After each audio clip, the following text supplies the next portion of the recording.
everyone, I'm Kendra, your soapy friend, and these are my Christmas coal soaps for the naughty and the nice. They are lumps of coal. They are made from the rebatching tutorial with a partial rebatch, and I've been having a lot of questions about the labels. And so I thought we'd walk through how I labeled these, how I made the labels, and some general tips on labeling for the United States, what needs to be on your label, and some other good practices, plus some tips for getting these paper bands to stick to your soaps.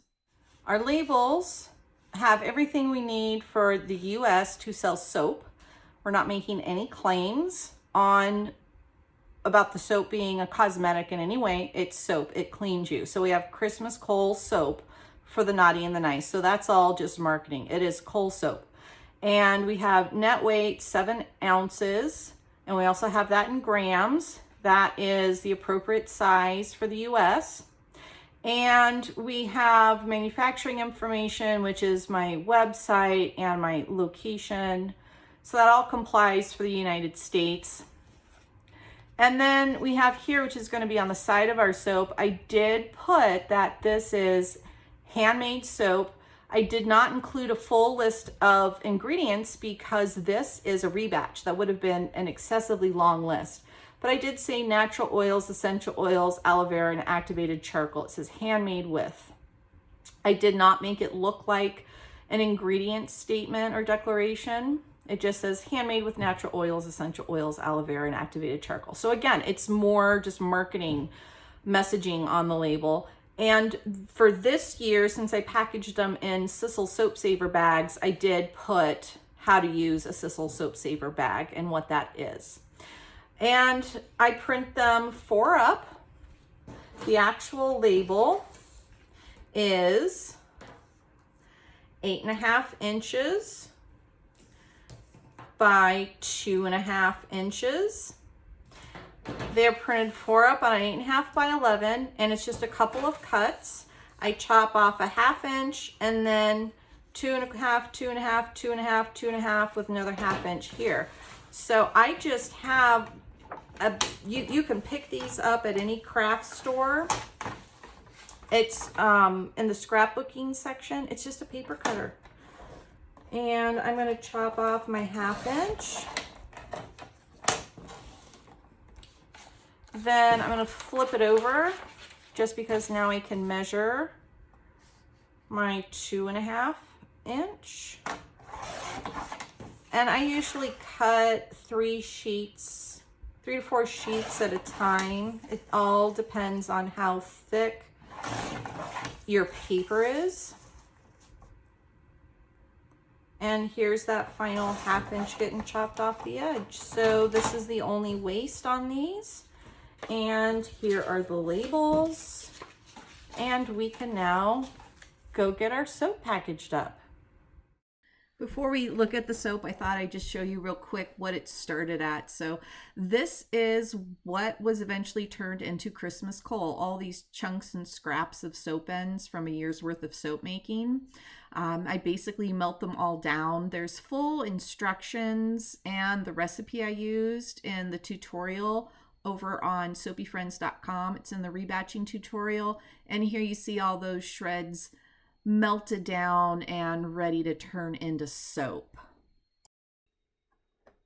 Here's the soap that I've already placed in the Sissel bags. Yeah, these are such a great seller for me. I love them. And the Sissel bags is new for me this year. I absolutely love these Sissel Soap Saver bags. I got them from Chris Howells at Howells Natural Wood Products. He has a link up on Etsy. I'll include that down below too. And as you can see for the labels, really all I'm doing is wrapping the paper around the soap, and then we put a couple stickers on it. We'll talk about the stickers in a minute, but I do want to point out a little bit of detail about how I'm wrapping the paper around the soap. You have to be careful not to go too tight, and that's really just the key. You don't want it too loose so it falls off, and you'd have to be pretty loose in order for that to fall off. But mostly you don't want it to be too tight. If it is too tight, there'll be so much tension on the label that the stickers will pop off and it won't stay stuck to your soap. All I'm doing is meeting the ends of the label up in the back and then putting the stickers on to keep it in place. As I said, too much tension and the stickers are going to pop off and all your labels will pop off, and that's no good. I am putting 3 stickers on simply because I have a bunch of these smaller stickers around.